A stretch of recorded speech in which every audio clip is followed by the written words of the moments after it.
Bismillahirrahmanirrahim. Assalamualaikum warahmatullahi wabarakatuh. Izin perkenalkan, saya Nadia Salma Nazwa Syifa dengan NIM 21190920014, mahasiswi dari PSKPS FKWM Angkatan 2021. Jadi pada kesempatan kali ini saya akan menjelaskan mengenai anatomi jantung dan pembuluh darah dengan sumber slide-nya itu dari Atlas of Human Anatomy Nature edisi ke-6. Baik, jadi ini untuk slide pertama terlihat adanya anatomi jantung yang tampak dari anterior, yang mana di sini terlihat dikelilingi oleh perikardium yang menjadi membran pelindung dari jantung. Kemudian di sini juga terlihat ada nervus vagus, dexter dan juga sinister bersama dengan cabangnya yaitu nervus laryngeus recurrens serta nervus phreniccus yang menginervasi jantung dan juga diafragma serta mempengaruhi fungsi jantung dan juga pernapasan.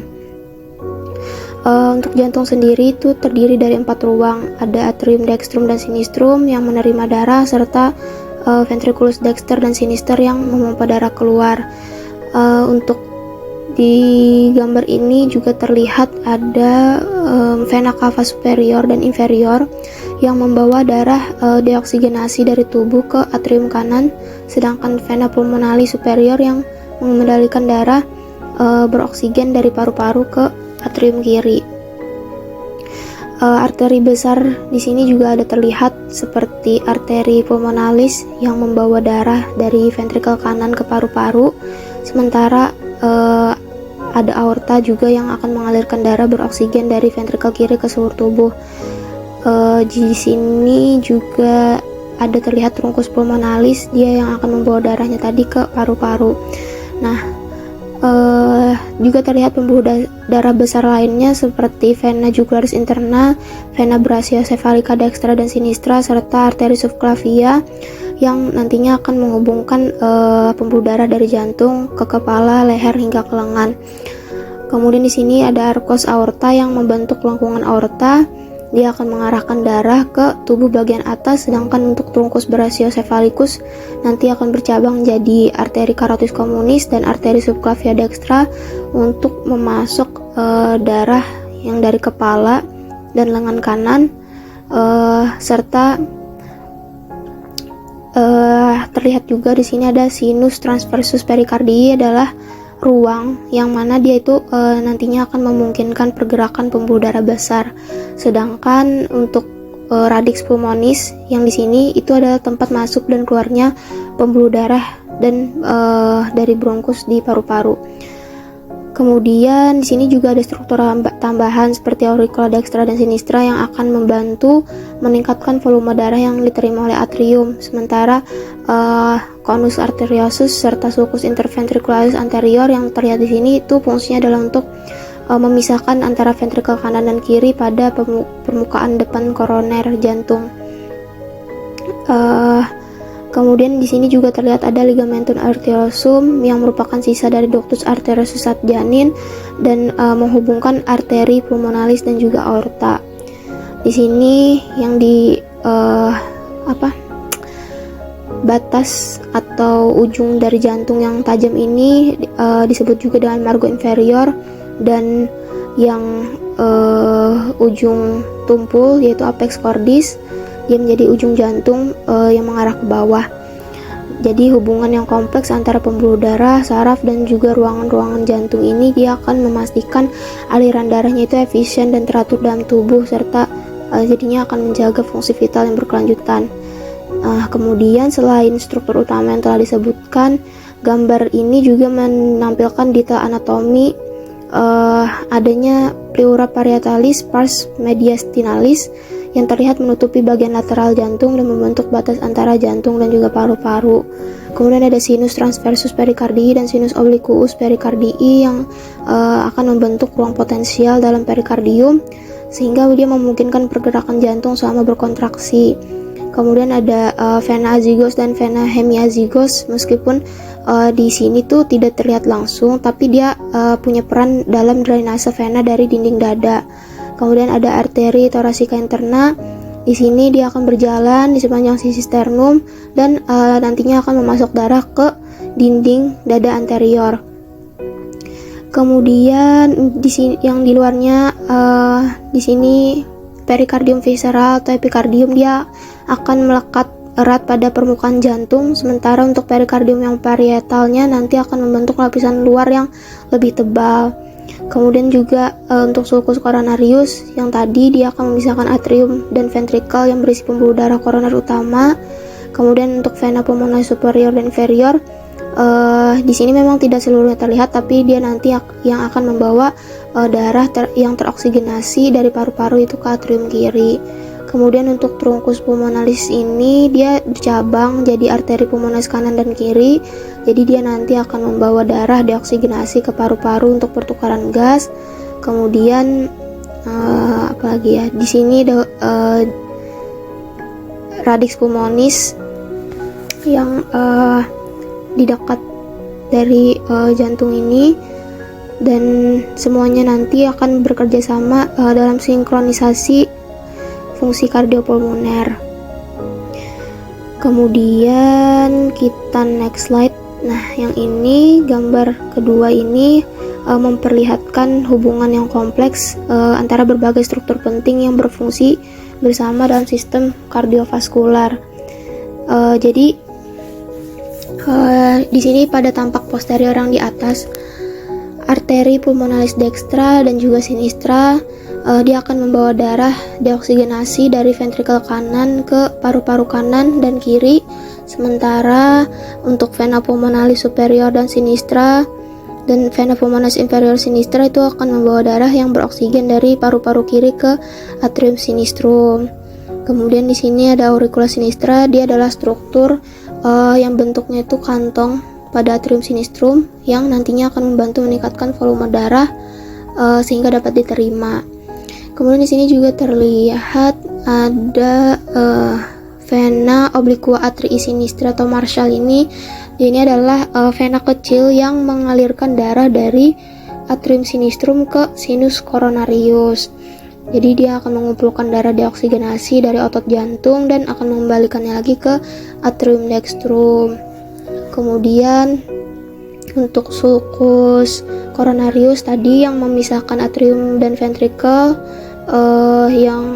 sedangkan yang sulcus terminalis yang memisahkan bagian halus dan kasar dari atrium dextrum. Nah, kemudian di sini ada vena cava superior dan inferior yang tadi membawa darah deoksigenasi dari tubuh bagian atas dan bawah ke atrium dextrum. Kemudian untuk ventriculus sinisternya nanti akan memompa darah yang beroksigen ke seluruh tubuh melalui aorta, dengan apex cordis tadi yang menandai dari ujung bawah jantungnya di sini. Kemudian pada tampak posterior yang di bawah ini itu terlihat ada trunkus brachiocephalicus, dia nanti cabangnya tadi jadi arteri subclavia dextra dan arteri carotis communis dextra, sehingga dia akan bisa menyuplai darah ke lengan kanan dan juga ke kepala. Kemudian arteri subclavian sinistra tadi dia akan membawa darah dari lengkungan aorta ke lengan kiri, sementara yang arteri carotis communis sinistra dia akan menyuplai darah ke leher dan ke kepala kiri. Nah, untuk arcus aorta atau lengkungan aorta yang mengarahkan darah beroksigen dari ventriculus sinister ke seluruh tubuh bagian atas, yang ventriculus dexter nanti dia akan memompa darahnya ke deoksigenasi ke paru-paru melalui arteri pulmonalis. Jadi di sini ada sulcus interventriculus posteriornya yang akan memisahkan antara ventrikel kanan dan kiri pada permukaan posterior jantung dan berisi pembuluh darah koroner. Sedangkan yang sulcus coronariusnya yang memisahkan atrium dari ventrikel yang berisi pembuluh darah koroner dan memastikan suplai darah ke otot jantung. Oke, tadi sudah untuk perikardiumnya. Di sini yang melindungi jantung, mengelilingi. Di sini dia melindungi menjadi perlekatan juga yang dari jantungnya. Kemudian jadi struktur-struktur yang tadi itu dia bekerja sama untuk memastikan aliran darahnya jadi efisien, serta adanya vena, arteri, dan ruang-ruang jantung ini tadi dia sangat penting untuk menjaga sirkulasi darahnya menjadi efektif. Kemudian di sini kita juga bisa melihat hubungan yang lebih detail antara struktur-struktur utama tadi, yaitu dimana ada vena pulmonalis superior dextra dan vena pulmonalis inferior dextra tadi. Dia akan membawa darah yang beroksigen dari paru-paru kanan ke atrium sinistrum sehingga melengkapi aliran darah dari paru-paru ke jantung. Terus atrium dextrum yang menerima darah deoksigenasi dari vena cava superior dan inferior serta coronarius, serta di sini untuk sulcus terminalisnya yang akan memisahkan bagian halus dan juga kasar dari atrium dextrum dan memiliki peran penting dalam konduksi listrik jantung. Jadi untuk bagian yang ventrikelnya, yaitu ada ventrikel yang sinister, dia ini ruangan jantungnya yang dindingnya itu paling tebal gitu dan berhubungan langsung dengan aorta melalui katup aorta. Jadi sedangkan kalau yang sinus coronarius ini dia terlihatnya di dekat sulcus yang mengumpulkan sebagian besar aliran vena dari miokardium. Kemudian untuk apex cordis tadi di sini dia ini dibentuknya oleh ventrikel yang sinister. Sedangkan kalau yang sulcus interventricularis posterior dan anterior nih dia akan membatasi septum interventrikular yang memisahkan kedua ventrikel tadi. Kemudian arteri koroner dextra dan sinistra yang bercabang dari aorta tepat di atas katup aorta, dia berjalannya di sepanjang sulcus coronarius itu tadi dan menyuplai darah ke otot jantung. Kalau yang digambar sini memang perikardiumnya tidak terlihat langsung, tetapi sebagai perlekatan perikardium dia akan membungkus seluruh jantungnya dan memiliki lapisan visceral atau epikardium tadi. Jadi dia akan melekat erat di permukaan jantung. Sehingga semuanya nanti bekerjanya secara terkoordinasi untuk mempertahankan siklus kardiak yang normal. Oke.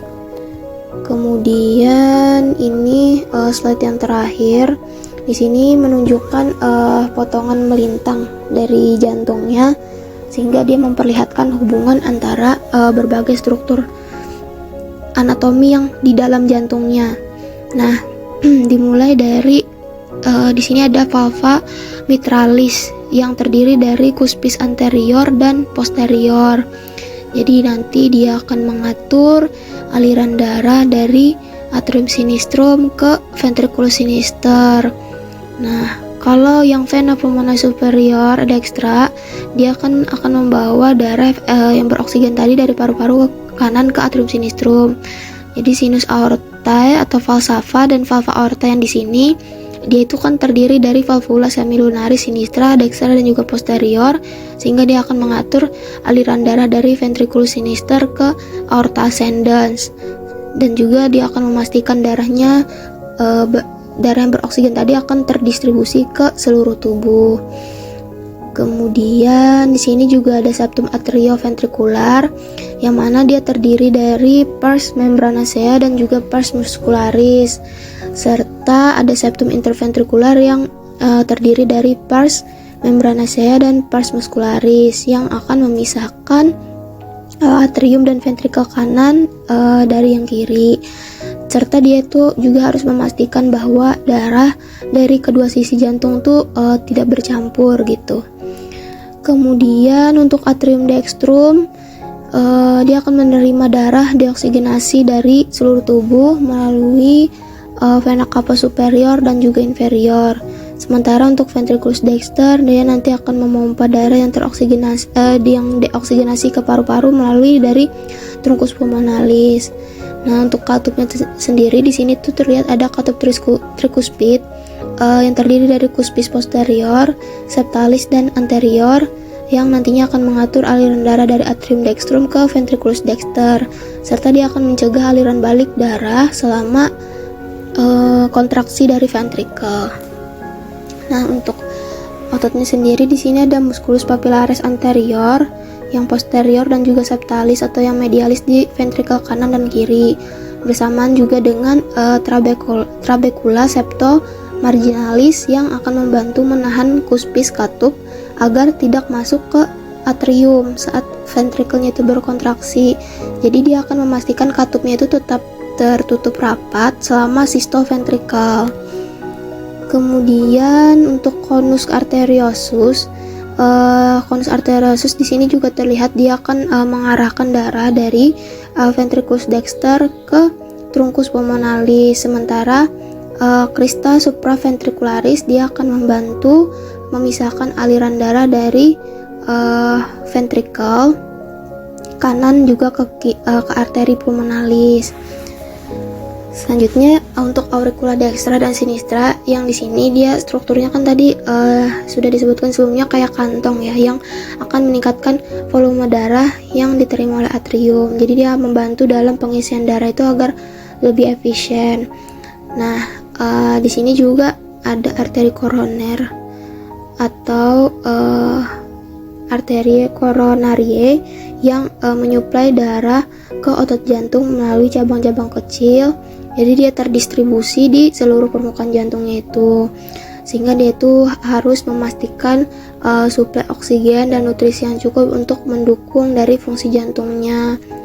Jadi semua strukturnya ini tuh akan bekerja secara sinergis, memastikan pengaturan aliran darah oleh katup, pemisahan darah oksigenasi dan juga deoksigenasi oleh septum tadi, serta distribusi darah dari arteri vena koroner tadi bisa berjalan fungsinya itu sesuai sebagai pompa sentral gitu dalam sistem kardiovaskular ini.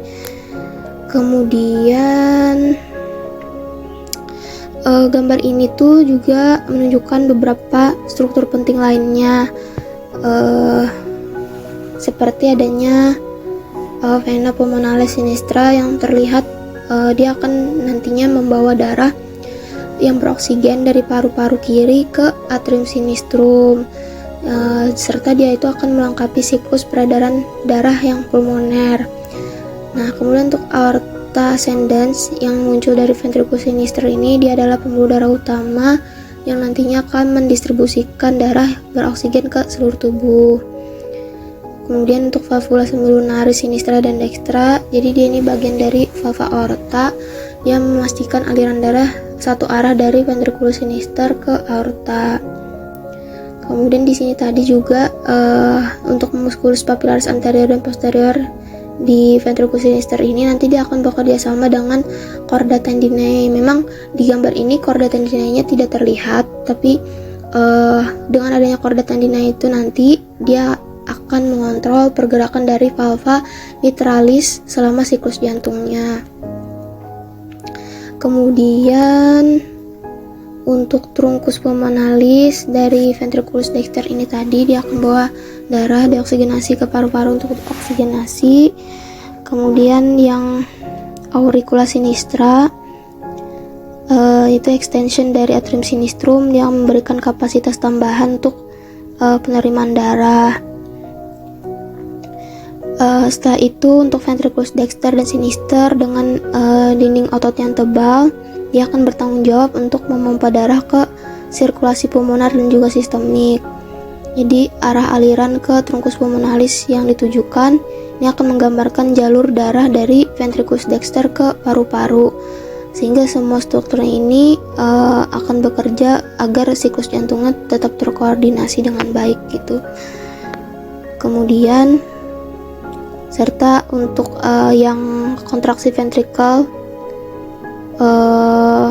yang kuat untuk memompa darah, dia akan menunjukkan kompleksitas dan presisi anatomi jantung untuk mempertahankan sirkulasi menjadi lebih efisien. Kemudian struktur yang telah disebutkan dari gambar ini itu juga menampilkan beberapa elemen anatomis penting lainnya ya, yang berkontribusi gitu secara kompleks. Ada kayak trabecula septum marginalis yang dikenal juga sebagai moderator band. Jadi dia adalah struktur otot yang melintasi dari ventriculus dexter sehingga dia menghubungkan septum interventrikular dengan dinding anterior ventricle. Jadi struktur ini tuh dia berperannya adalah dalam stabilisasi musculus papillaris anterior dan untuk konduksi impuls listrik. Kemudian untuk struktur crista supraventricularis yang terlihat di bagian atas dari ventriculus dexter.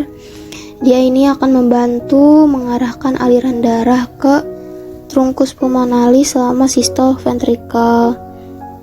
Kemudian untuk musculus papillaris septalis atau medialis di ventriculus dexter tadi, dia akan bersama dengan musculus papillaris yang anterior dan posterior itu akan memainkan peran yang krusial dalam menjaga integritas dari fungsi valva tricuspidalis. Kemudian untuk vena cava superior, meskipun tidak begitu jelas dilabeli di dalam gambar ini, tapi dia itu dapat kita identifikasi sebagai struktur yang membawa darah dioksigenasi dari bagian atas tubuh ke atrium dextrum.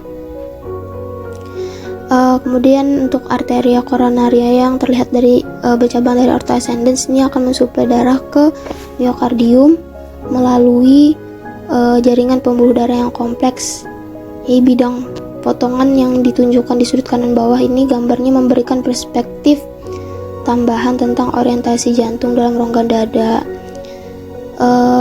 Dan setiap komponen anatomis ini dia memiliki fungsi spesifik pada keseluruhan sistem kardiovaskular, mulai dari pengaturan aliran darah yang tadi, pemisahan darah beroksigen dan deoksigenasi. Jadi hingga koordinasinya menjadi sebagai kontraksi otot jantung. Dan integrasi ini semua itu harus berjalan sempurna antara struktur-strukturnya sehingga memungkinkan jantung itu bisa memompa darah secara efektif ke seluruh tubuh, mempertahankan homeostasis juga, dan mendukung fungsi vital dari organ-organ lainnya.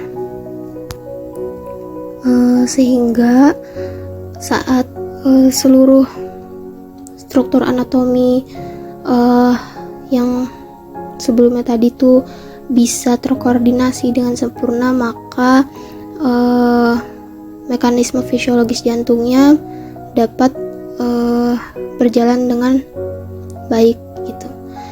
Jadi seperti siklus jantung yang bisa dimulai dengan dari adanya pengisian atria, yaitu dari atrium dextrum dan sinistrum tadi, dimana dia secara pasif nanti akan melalui dari vena cava superior dan inferior ini serta vena pulmonalis, dan ketika atrianya tadi terisi penuh, maka dari nodus sinoatrial di atrium dextrum ini akan menginisiasi dari impuls listrik sehingga terjadi kontraksi atria. Jadi dia akan mendorong darah melalui valva tricuspidalis di katup itu dan juga mitralis ke dalam ventrikel masing-masing.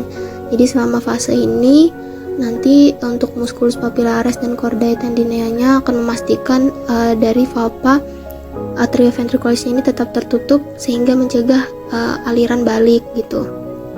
Nah, kemudian untuk impulsnya nanti tuh dia bisa merambat melalui nodus atrioventricularis, berkasis dan juga sistem Purkinje yang menyebabkan kontraksi dari ventrikel yang kuat. Jadi ventriculus dexter ini nanti dia akan memompa darah yang dioksigenasi melalui valva pulmonalis ke truncus pulmonalis menuju paru-paru, sementara yang ventriculus sinister dia akan memompa darah beroksigen melalui valva aorta ke aorta ascendens untuk bisa didistribusikan ke seluruh tubuh.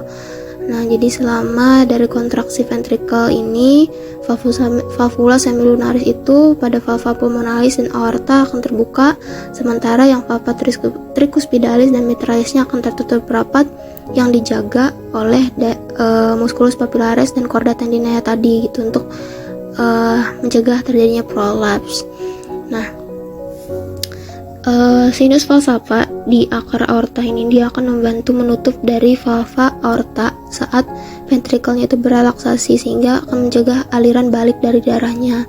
Dan arteria koronaria yang bercabang dari aorta ascendens dia akan mensuplai oksigen dan nutrisi ke miokardium dan vital kontraksi yang berkelanjutan. Jadi setelah kontraksi ventrikelnya akan relaksasi, valva atrioventriculusnya terbuka kembali dan siklusnya akan terus berulang seperti itu. Jadi septum interventrikular dan atrioventrikular inilah yang akan memastikan pemisahan sempurna antara sirkulasi pulmoner dan juga sistemik. Nah, Adapun yang tadi trabecula septomarginalis dan crista supraventricularis, dia akan membantu dalam pengarahan aliran darah dan konduksi impuls listrik. Nah, kemudian auricula dextra dan sinistra tadi akan memberikan kapasitas tambahan untuk pengisian dari atrianya, sehingga seluruh prosesnya ini akan terjadi dengan koordinasi yang presisi.